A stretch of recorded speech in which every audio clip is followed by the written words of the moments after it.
No neutrality.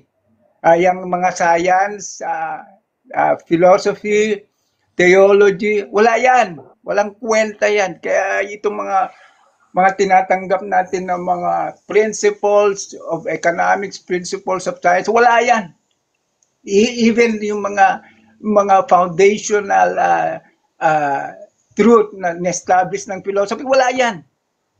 Pati itong mga theological disciplines, wala yan. Para kay Bantil. Why?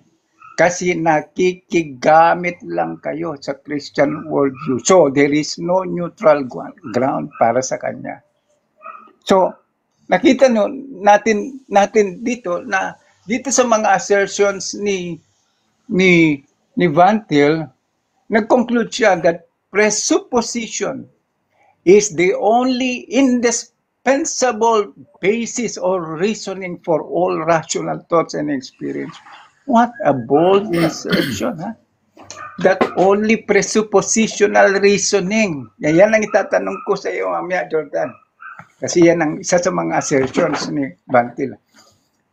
So by presupposing this Christian God, this Christian worldview, and the truth of the Bible, we can only achieve a consistent and comprehensive understanding of the world and reality. Nakita na. So without presupposing this Christian God, without presupposing this Christian worldview, without presupposing the truth of the Bible, we cannot achieve. Wow!